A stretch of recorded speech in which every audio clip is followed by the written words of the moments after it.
이 시간 우리 영상을 하나 보도록 하겠습니다. 영상을 또 여러분들 잘 감상해 주시기 바랍니다.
네, 여러분의 인생을 살아가시면서도 많은 무거운 짐이 있었을 것입니다.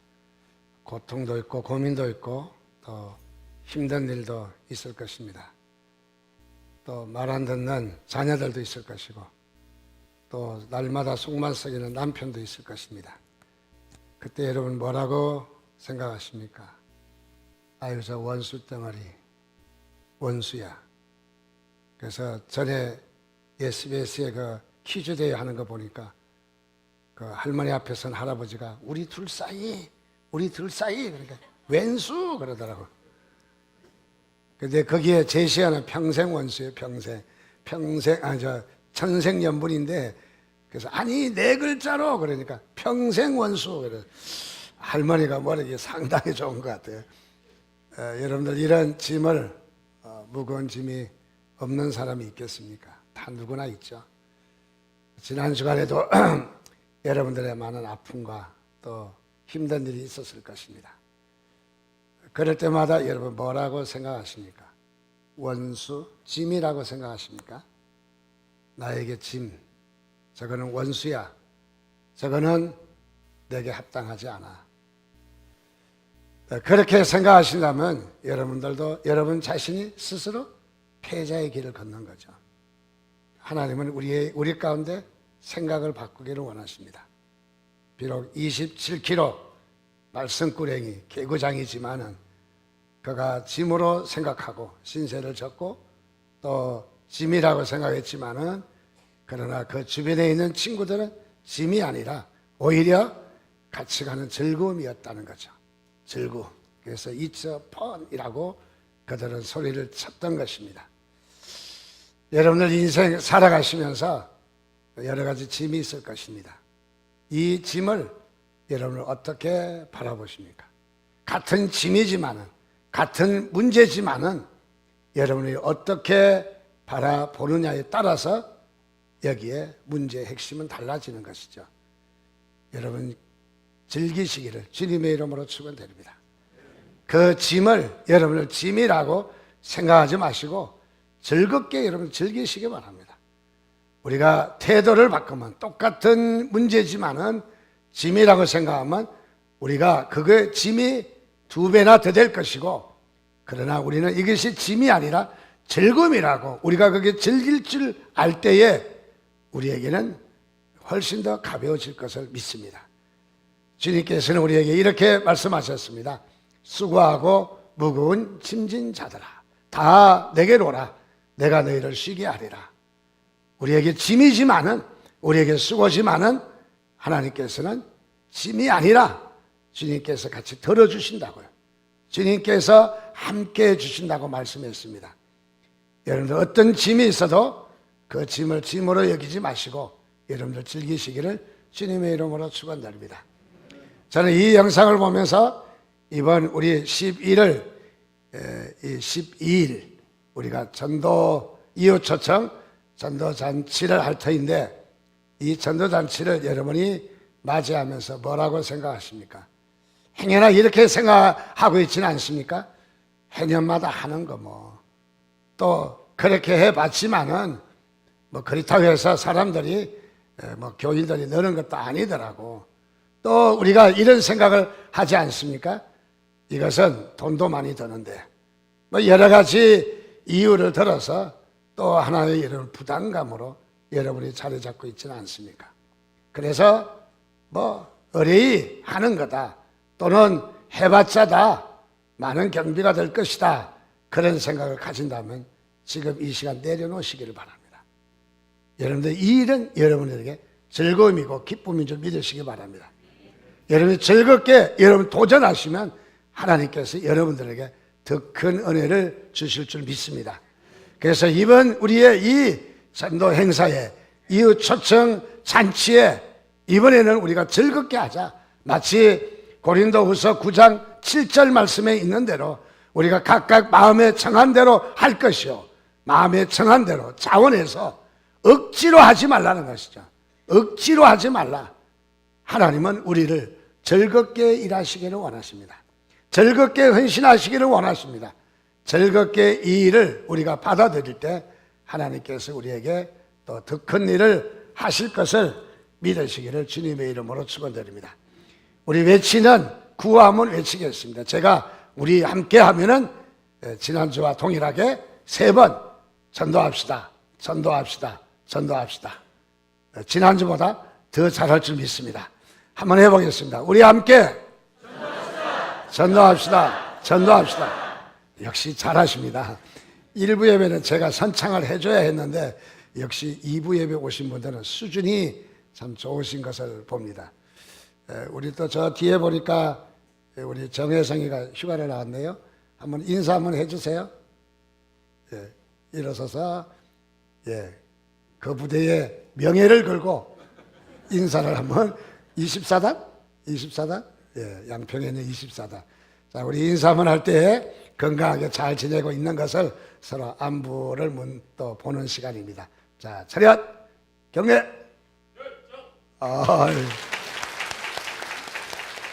정창기 선교사님보다 훨씬 나은 것 같아요.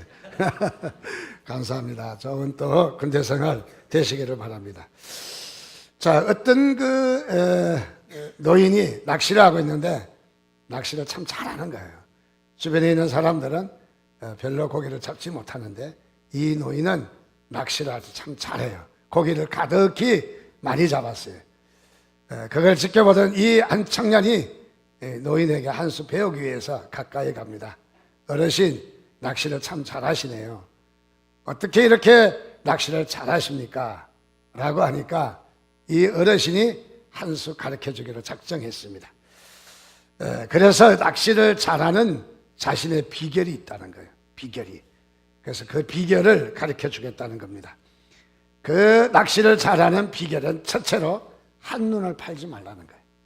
다른 데 눈을 팔지 말고 여기 집중하라는 거예요. 집중, 낚시에.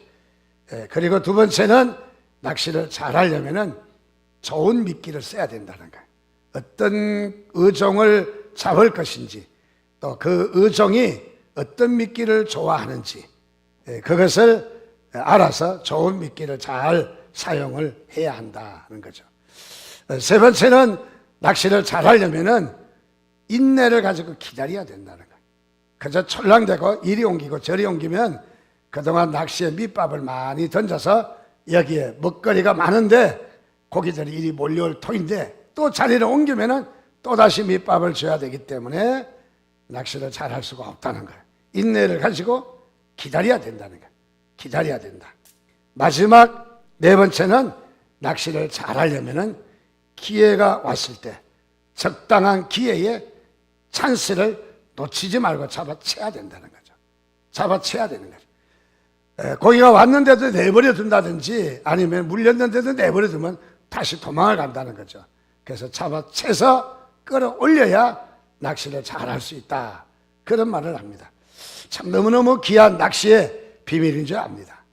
근데 이것이 단순하게 낚시에 대한 문제가 아니라 이것을 돌이켜 생각하고 보면 전도에 대한 비결이기도 하다는 거죠. 이것이 그래서 우리가 전도할 때 낚시의 그 원리를 이용하면 우리가 전도에도 좋은 교훈을 받을 수가 있다는 것이죠. 주님께서도 제자들을 부르실 때에 이렇게 말씀하셨습니다. 낚시를 해야 된다는 거죠. 그래서 나를 따라오너라. 내가 너희를 사람 낚는 어부가 되게 하리라.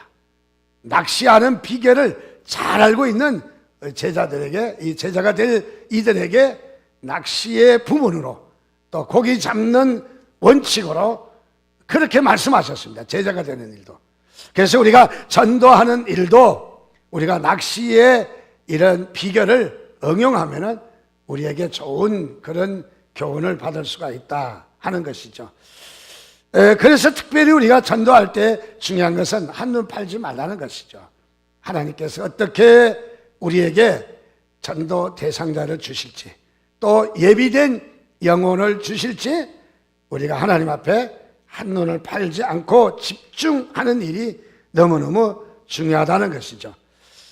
우리가 얼마나 집중하느냐에 따라서 그래서 우리는 의장을 보게 되고 또 전도할 대상자를 보게 되는 것이죠. 우리가 한눈을 팔고 있으면은 이 사람들의 모습을 볼 수가 없고 또 고기를 이 낚시도 이 고기가 보이지 않는다는 것이죠. 그래서 우리는 얼마나 집중하느냐.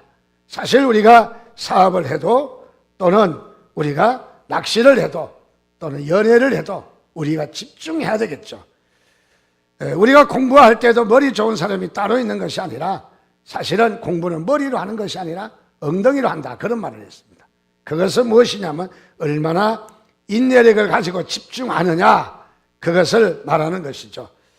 자, 그래서 우리가 얼마나 집중하느냐, 또 돌아가서 우리는 이 낚시할 때에 미끼를 잘 사용해야 된다고 했는데, 이것은 다시 말하면 고기 취향을 알아야 된다는 거죠.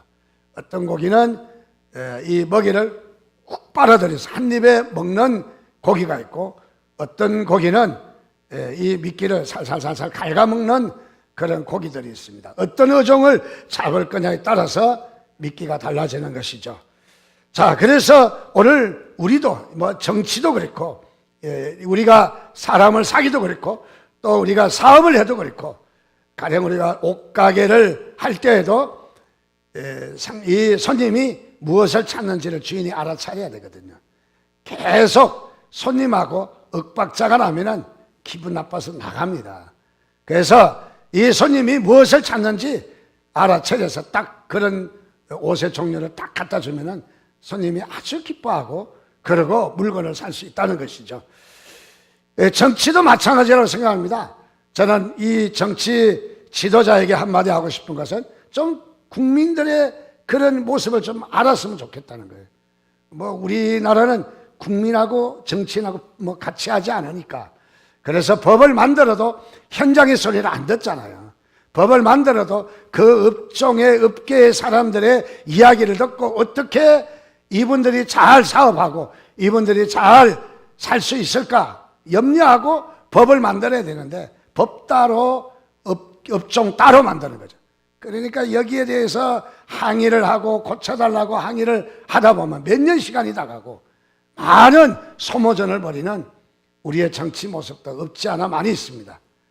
그래서 뭐 요즘만 그런 것이 아니라 뭐 과거에도 보면은 이 우리의 정치의 모습은 국민들과 별로 대화하지 않는다 하는 것을 느낄 수가 있어요.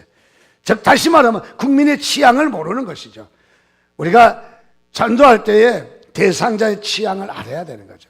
어떻게 우리가 대상자를 잘 취향이 뭔가를 우리가 잘 해야 되는 것이죠.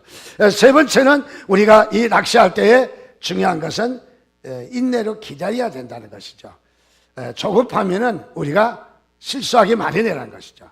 그래서 우리는 인내하고 기다리고, 그리고 우리가 급할수록 둘러가라는 말이죠. 급할수록 빠른 지름길을 택해서 가면은 뭔가 큰 것을 놓친다는 것이죠. 그래서 급할수록 둘러가라는 그런 말이 있습니다. 마지막 네 번째는 적당한 기회가 왔을 때 낚시는 낚고 쳐야 된다는 것이죠. 우리가 전도 대상자도 그렇습니다. 전도 대상자가 마음의 문이 스스로 자기가 열어서 내가 영접하겠습니다, 내가 교회 나가겠습니다 하지 않는 거죠. 사탄이 그를 가로막습니다. 어쨌든 하나님의 영에 의해서 문이 조금 열려지면 치고 들어가야 되는 거죠. 치고 들어가야 합니다. 바로 우리는 열려진 문에 치고 들어가야 되지, 우리가 들어가지 않으면 사탄이 들어가는 거죠. 그래서 그가 마음의 문을 열지 않습니다. 마음의 문을 조금 열으면 바로 같이 영접 기도합시다. 같이 기도할까요? 같이 결단할까요? 같이 손잡고 기도할까요? 하면서 바로 치고 들어가야 되는 것입니다. 그래서 우리는 이 전도 대상자와 그에게 우리의 시선이 머물면서 마음의 문이 열리는가, 또 어떤 취향인가, 또는 우리가 어떻게 기다려야 되는가, 또는 어떤 미끼를 사용해야 되는가. 전도 대상자 앞에 가서 옛날에 못 받았던 빌려간 돈 달라고 실컷 해놓고 예수 믿자고 하면은 누가 믿겠습니까? 아무도 따라오지 않는 것이죠. 좀 타이밍이 중요하고 적절한 미끼가 있어야 된다는 것이죠.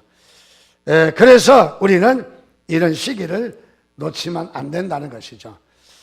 우리가 낚시할 때 이런 네 가지 요소가 있다면은 저는 한 가지 더 낚시의 고수는 아니지만은 한 가지 더 보태고 싶습니다. 그것은 무엇이냐면 이 네 가지를 알고만 있지 말고 실천하라. 저는 실천하라고 말씀드리고 싶어요. 왜냐하면 알기는 잘 알아요. 비결은 잘 아는데 실천하지 못하면은 또 아무것도 아닌 것이죠. 그래서 우리는 잘 알고 있는 것을 그대로 실천하는 것이 중요하다. 이번 우리가 대상자들을, 전도 대상자들을 만날 때 여러분들 그 전도 대상자의 그 믿기나 또는 인내나 잘 실천하셔서 그들을 주의 앞으로 인도하는 그런 일이 있기를 주님의 이름으로 축원드립니다. 사람은 대체적으로 세 종류의 사람이 있다라고 이야기합니다. 거기에 첫 번째 사람은 어떤 사람이냐면은 이기주의적 사람이라는 거죠. 이기주의. 이런 사람은 나만 위해서 살아가는 사람이라는 거죠. 그래서 결혼도 행복도 자신을 위해서 하는 거예요. 다른 사람을 위해서 전혀 생각하지 않는 사람, 이런 사람은 이기적인 사람이죠. 이런 이기적인 사람은 자기가 어떤 이익을 추구하고 자기를 위해서 살아가서 만족할 것 같은데 도리어 만족하지 않다는 거예요. 이기적인 사람은 오히려 어떤 현상이 나타나느냐면 더 고독하고 더 외롭다는 거예요. 이기적인 사람. 아니, 자기를 위해서 다 이렇게 만족을 채우려고 혈안이 되었는데 자기의 만족을 어느 정도 채웠는데 왜 자기가 이렇게 될까? 이기주의자들은 그래서 자기가 고독하고 그리고 외롭다는 거예요.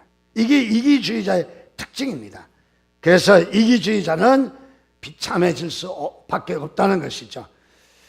인생을 살다 보면 우리가 가슴을 치고 후회할 일이 생기는데 바로 이런 이기주의자들은 가슴을 치고 후회를 많이 하게 된다는 것이죠.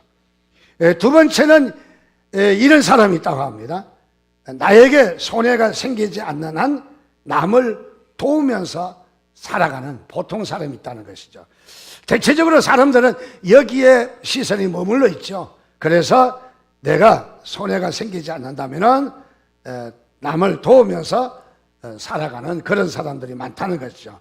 여유가 좀 있으면 도와주고 남들이 다 도와주니까 나도 한 푼 건네주는 바로 그런 사람이죠.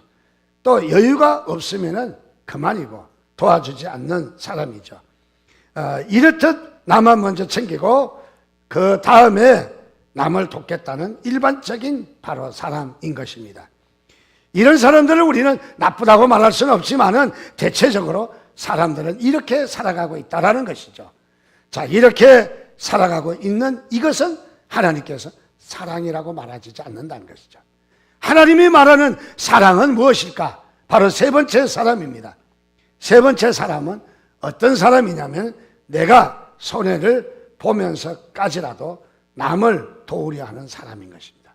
나도 먹어야 되지만은 상대방을 먹게 하고 내가 입어야 되지만은 상대방을 입게 하고 내가 필요하고 내가 써야 될 것이지만은 내가 남아서 도와주는 것이 아니라 나도 없지만은 그러나 최선을 다해서 남을 주고 도와주고 내 쓸 것을 나누어 주고 바로 성경은 이것을 사랑이라고 이야기하는 거죠. 이것을 사랑.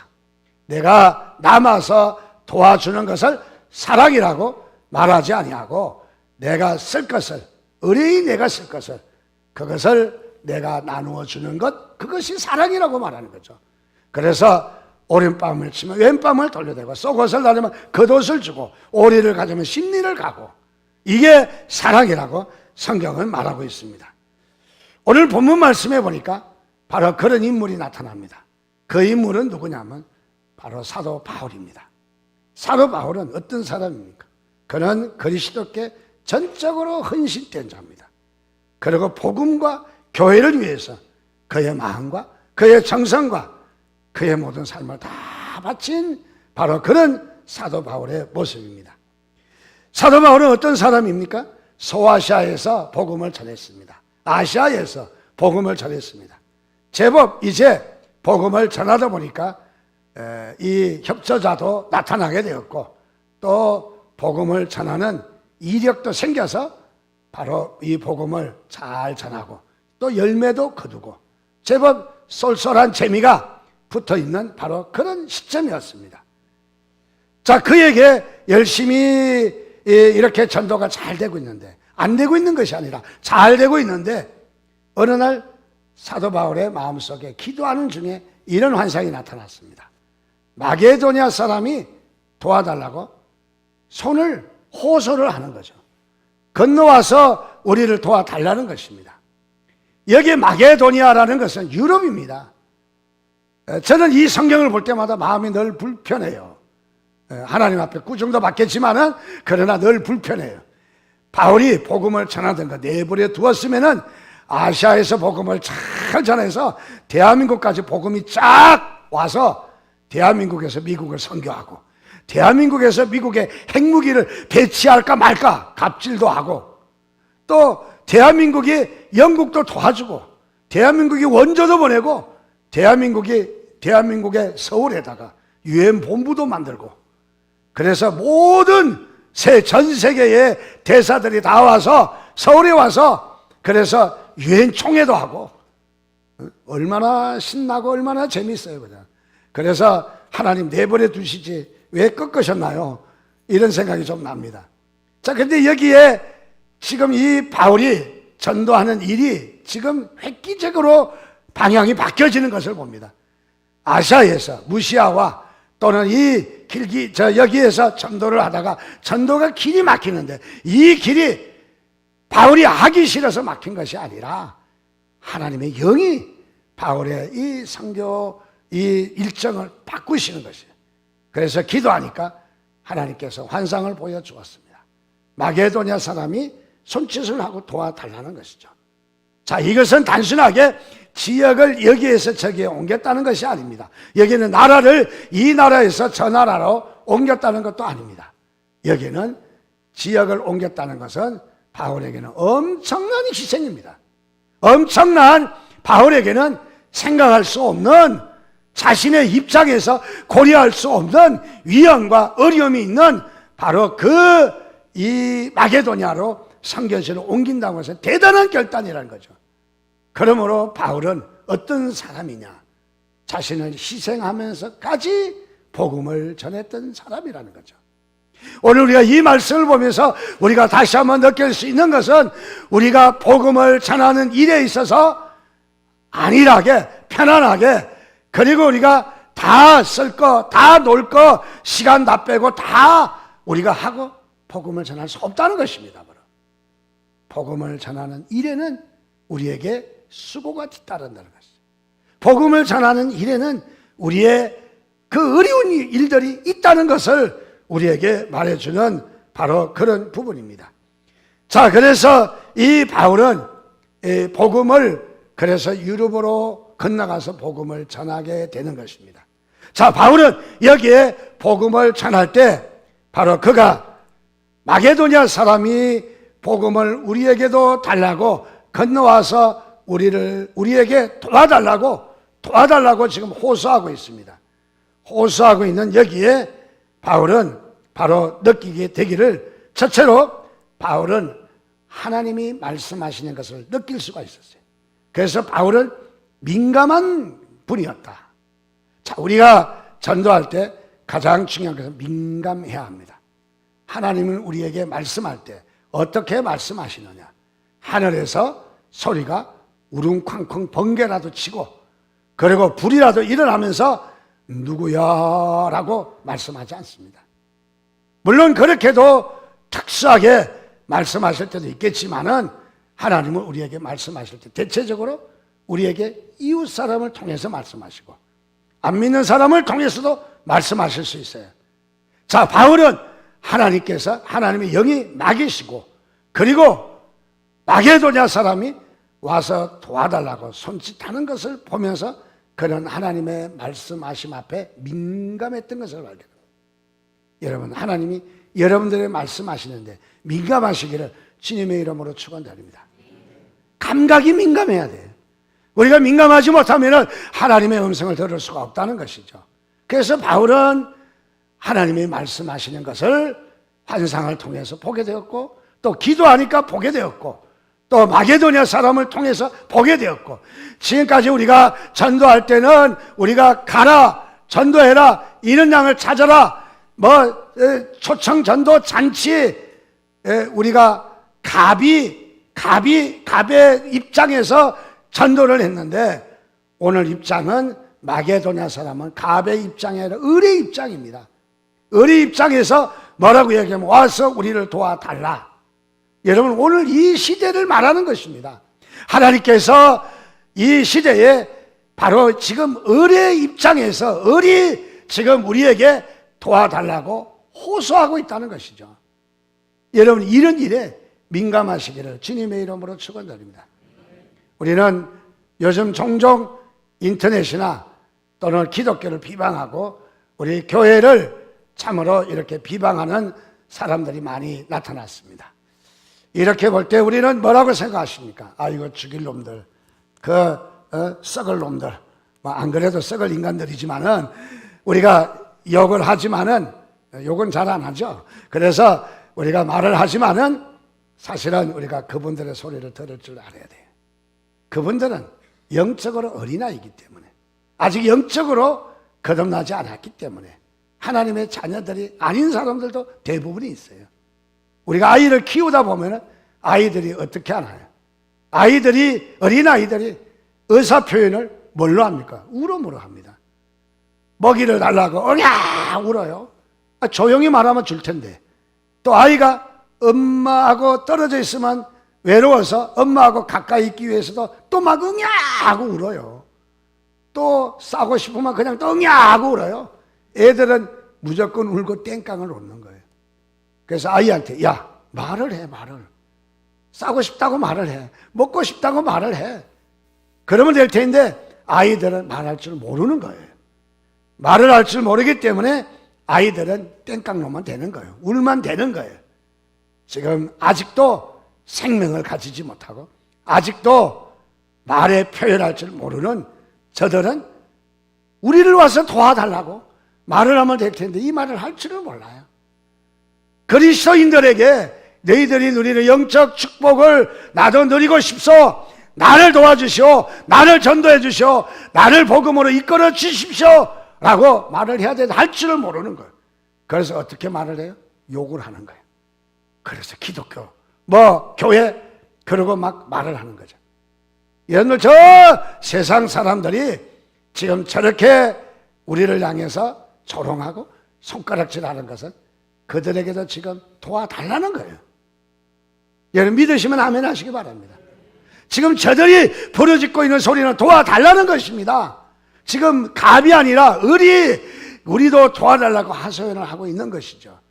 그런데 많은 우리들이 이 음성을 듣지 못하고 하나님이 저들을 통해서 말씀하시는 것을 듣지 못하고 우리는 어쩌면은 외면하고 있지는 않습니까? 바로. 여러분들 가족 중에도 속썩이고 어렵게 하고 힘들게 하는 사람이 있습니까? 그렇지, 맞아, 그래, 너에게도 복음의 축복이 누리기를 원한다고 그들을 섬기시기를 주님의 이름으로 축원드립니다. 우리는 그들의 앞에 민감해야 돼요. 두 번째는 사도 바울은 어떻습니까? 여기에 마게도냐 사람이 손짓하고 도와달라는 것에 바울은 감동했습니다. 여러분, 감동하면 행동에 옮기기 마련이에요. 감동하지 아니하면은 내가 행동으로 옮기지 않는다는 거죠. 그래서 나를 움직이게 하는 것은 무엇이냐면 내가 얼마나 감동했느냐가 중요한 거죠. 얼마나 감동했느냐. 감동을 하면은 내가 열일을 제쳐놓고 그 일을 할 수밖에 없다는 것이죠. 사도 바울은 대수롭지 않는 일 같지만은 그러나 마게도냐 사람의 그 도와달라는 호소에 그런 감격하고 그 일에 뛰어들기로 결심합니다. 뭐가 있어도 고난이 있어도 어려움이 있어도 또 그가 많은 위험을 내포하고 있지만 그 가운데서도 바울은 헌신하기로 결정합니다. 자, 바울은 바로 이렇게 하나님 앞에 결단하는 모습을 발견할 수 있습니다. 자, 바울은 세 번째로 우리가 느낄 수 있는데, 세 번째로 네 가지를 나눌 수 있는데, 바울은 어떤 사람이었나를 우리가 몇 가지를 생각해 보겠습니다. 첫째, 바울은 내 것을 가지고 내 것이 아님을 알았다는 것이죠. 우리는 종종 자기가 가지고 있는 것이 자기의 것이라고 생각하는 사람들이 많이 있습니다. 며칠 전에도 말씀드렸지만 제 친구의 가정에는 아들만 8, 우리 친구가 낳았다는 것은 아니고 친구 어머니가 아들을 8명 낳았어요. 저하고 친구는 5번째예요. 그런데 얼마 전에 그의 어머니가 돌아가셔서 장례식장에 가니까 4번째 아들이 맞상주 노릇을 하고 있더라고요. 그래서 왜 4번째가 맞상주 할까? 그래서 큰형님 어디 갔나, 둘째 형님 어디 갔나, 셋째 형님 어디 갔나, 다 죽었다는 거예요. 죽었다는 거예요. 그리고 또 여기에 막내는 왜 안 보이냐? 그래도 막내는 이야기를 안 해요. 다쳤는지 입원했는지 죽었는지 잘 모르겠어요. 어쨌든 아들 8에 아들 4밖에 없더라는 거죠.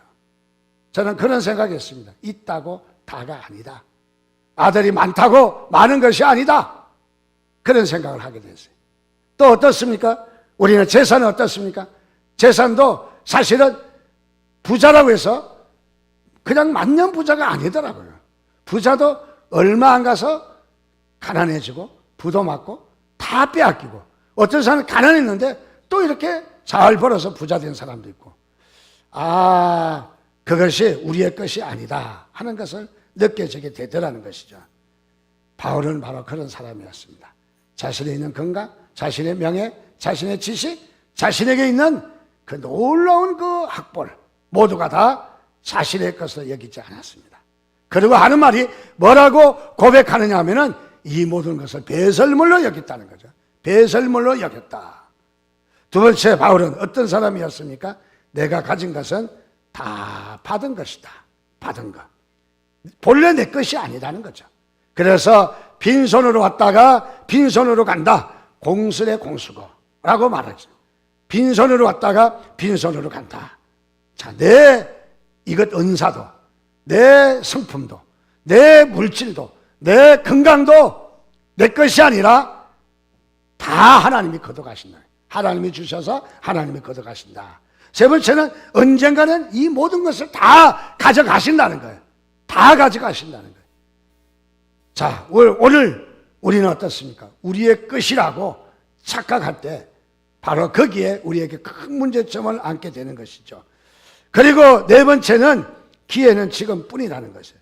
기회가 있을 때 우리는 헌신하고, 기회가 있을 때 우리는 도전하고, 기회가 있을 때 우리는 하나님 앞에 드려야 된다는 것이죠. 기회가 늘 있는 것이 아니라는 거죠. 기회가 드려야 될 때가 있다는 것이죠. 인천에서 목회하시는 분의 이야기를 듣게 되었습니다. 예배당을 짓느라고 한 5년 동안 아주 참 고생을 많이 하셨습니다. 그래서 조금만 더 헌금이 나오면은 잘 교회가 건축이 될 터인데 헌금이 나오지가 않는 거예요. 근데 그 교회 어느 권사님이 돈이 좀 여유가 많이 있는데, 이 권사님이 헌금은 하지 않고 돈놀이 하는 데만 열중하고 있어요. 돈놀이 하는 데만. 그러니까 뭐 자동적으로 사람들 입에서 말들이 나오겠죠. 아유, 헌금 좀 하지. 돈이 많으면 뭐 해. 그래서 이렇게 수근거리는 소리를 목사님이 듣게 되자 그런 소리 하지 말라고. 당신만 잘하면 되지. 남을 위해서 남에게 그런 말 하지 말으라고. 그래서 그 말을 잘라 주었다는 거죠. 어쨌든 얼마 지나고 보니까 하루는 권사님이, 그 돈 많은 권사님이 엉엉 울면서 목사님께 하소연을 하시더라는 거예요. 무슨 말인가 가만히 봤더니 권사님이 이자를 놔서 남을 빌려주는데 몽땅 다 떼었다는 거예요. 몽땅 다. 그래서 이런 말을 하더라는 거예요. 이럴 줄 알았으면 헌금이나 할 것을. 이럴 줄 알았으면. 이럴 줄 모르는 것도 제가 되지만은 기회는 늘 있는 것이 아니죠. 돈이 있다고 헌금할 수 있는 거 아니라는 거죠. 하나님께서 그 돈을 안 받으신 거예요. 하나님께서 받지 않으신 거예요. 자, 그래서 여기에 그야말로 우리는 기회가 늘 있는 것이 아니라는 것이죠. 자, 그래서 오늘 우리는 우리 이웃 초청 전도 잔치의 두 번째 주일을 우리가 맞이하면서 하나님 앞에 우리가 좀 간절히 결단하고 싶은 것은 우리에게 기회가 있을 때 헌신하자. 여러분들 멀쩡한 사람이 하루아침에 죽어가더라고요. 멀쩡한 사람이, 병도 없고 멀쩡한 사람이 우리의 생명도 우리의 것이 아니라는 것이죠. 하나님께서 우리에게 주셨을 때 여러분 헌신하시면 하나님께서 귀하게 쓰실 것입니다. 하나님이 기뻐하실 것입니다. 없지만은 하나님 앞에 할 수 없는 능력도 우리에게 없지만은 전도도 잘하지 못하지만은 우리는 잘하고 못하고를 떠나서 하면 되는 거예요. 하면 하나님이 하시는 거죠. 이번에 이웃초청 전도단체 여러분 모두가 방관하는 자가 아니라 헌신하는 자가 되시기를 바랍니다. 어려워도 헌신하시기 바랍니다. 힘들어도 헌신하시기 바랍니다. 앞에 우리에게 고난이 있다 할지라도 헌신하셔서 이 일에 뛰어드는 여러분이 되시기를 주님의 이름으로 축원드립니다. 같이 기도하겠습니다. 하나님 그렇습니다.